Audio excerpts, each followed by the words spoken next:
मी डंके की चोट पे महाराष्ट्राच्या वतीनं सुरेश धस या जेमतेम लोकांना माहीत असलेला महाराष्ट्रातील इतर जिल्ह्यांमध्ये इतर मतदारसंघात माहीत असलेली व्यक्ती असलेले यांचा मी निषेध करतो, त्यांच्या वक्तव्याचा धिक्कार करतो। आणि एक लक्षात ठेवलं पाहिजे, या महाराष्ट्राला सांस्कृतिक धरोहर आहे। मग सन्माननीय रश्मिका मंदाना असतील, सन्माननीय माळी आपल्या प्राजक्ता माळीजी असतील, किंवा सन्माननीय अभिनेत्री सपना चौधरी असतील, यांच्या बाबतीत त्यांनी केलेले जे वक्तव्य आहे हे कला जगताला अपमानित करणार आहे। त्यामुळं महिला आयोगाकडे तर तक्रार व्हायलाच हवी, परंतु त्यासोबतच माझं असं स्पष्ट मत आहे की माननीय सभापती महोदयांनी अशा प्रकारचं संविधान विरोधी आणि जी संविधानाची शपथ आमदार होताना घेतलं जातं आहे की एखाद्या महिलेच्या बाबतीत वक्तव्य करताना आपल्या टोळक्यातले 5 लोक सोबत ठेवायचे, त्या महिलांचं नाव उच्चारायचं आणि त्या टोळक्यांनी त्या दातं दाखवायचे, हिजडायचं, हसायचं, हे जे प्रकार जे धस यांनी केलेला आहे हा निंदनीय आहे। आणि धस यांच्या कुटुंबाची पार्श्वभूमी जर लक्षात घेतली तर नुकताच एक व्हिडिओ पाहायला मिळतो की आमची पारधी आई, आमचे पारधी बाबा कशा प्रकारे आपल्या शेताचं रक्षण करतायत आणि कशा प्रकारे पाया पडण्यापर्यंत वेळ आणली जाते। तर धस इतरांना शिकवण्यापेक्षा आपल्याकडं सुद्धा ती बाराखडी शिकून घ्यावी, सामाजिक न्याय घरातून सुरू करावा, असं देखील मी डंके की चोट पे बजावत आहे। दुसरीकडे सरपंच देशमुख प्रकरणात 3 आरोपी फरार होते, त्यांची हत्या झाली आहे। त्याबाबतची माहिती अंजली दमानी यांना एका अज्ञात व्यक्तीने दिली आणि त्याबाबतचा ऑडिओ आहे तो त्यांनी ऐकवला।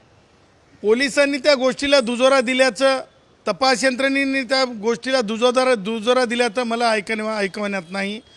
आता या अंजली दमानिया आणि तपास ह्याचा कसा सांगड आहे, कसा संबंध आहे, मला कायद्याच्या कोणत्याही पुस्तकात क्रिमिनल तपासाच्या संदर्भातल्या कोणत्याही पुस्तकात मला आढळत नाही। आता हे कोण सांगायला सांगतंय, त्या का बोलतात, हे खरोखर म्हणजे आश्चर्यजनक आहे। एखाद्या तपासाला धस असो, दमानिया असो, कुणी असो, त्यांनी अशा प्रकारे तपासाला व्यत्यय होईल, तपास इन्फ्लुअन्स होईल असं वर्तन करायला नको। त्याचा अर्थ तपासात अडथळा निर्माण करणं आहे।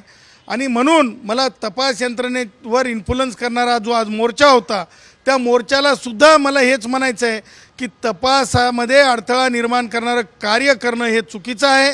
आजच्या मोर्चाच्या जे धोरण आहे ते विक्टिमाइज करणं आहे। माननीय मंत्री जे धनंजय मुंडे साहेब आहेत, त्यांना जस्ट बिकॉज कुणीतरी वंजारी समाजातून येतं आहे, कुणीतरी लक्षात घ्या, कुणाच्या तरी कार्यकर्त्याला कुणी भेटतं आहे, ह्या अर्थानं जर तुम्ही ते एखादी शृंखला तयार करत असाल ते अत्यंत म्हणजे वेदनादायी आहे। आणि त्याही पुढं जाऊन श्री कराड साहेबांच्या बाबतीत जे बोललं चाललं आहे ते 302 मध्ये कुठेही आरोपी नाही आहेत आजपर्यंत, जी माहिती मला मिळते आहे। काय ते आपले कराड साहेब हे कुठेही आरोपी नाही आहेत, हां, वाल्मिक कराड साहेब हे कुठेही आरोपी नाही आहेत FIR-मध्ये 302च्या बाबतीतल्या। असं असताना अटक करा।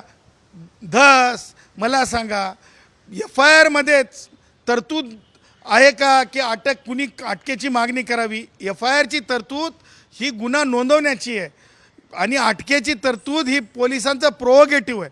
प्रोगेटिव्ह कसं काय हातात घेऊ शकता? आणि सीताराम सिद्धलिंगप्पा म्हात्रे या केसमध्ये स्पष्टपणे सांगितलेलं आहे, राजकीय स्वरूपाच्या गोष्टी, ती केस खुनाचीच होती, खुनाच्याच आरोपाची होती। अशा प्रकारचे राजकीय आरोप करून कुणाला तरी वेठीस धरणं हे अत्यंत चुकीचं आहे। मला जे आहे आमचे याचे कल्याण ठाण्याचे जे राष्ट्रवादीचे पुढारी आहेत जितेंद्र आव्हाड, त्यांना मला सांगायचं आहे की आपण जर बीडला गेलेले असाल तर आमच्या भगवान बाबाचं सुद्धा दर्शन घेऊन या, चांगल्या डोक्यात प्रकाश पडेल। कारण भगवान बाबाचं दर्शन घेणं आवश्यक आहे, कारण भगवान बाबांनी आणि बाबासाहेब आंबेडकरांनीच सांगितलेलं आहे, स्कूल की तरफ चलो, स्कूल की तरफ दौड़ो, पढ़ोगे तो बढ़ोगे, हे सांगलेले भगवान बाबाच आहेत। भगवान बाबांनी काय सहन केलं याचा सुद्धा अभ्यास मला वाटतं आहे की कधी ना कधी काय जितेंद्र आव्हाड आमचे मित्र त्यांनी सुद्धा केला पाहिजे.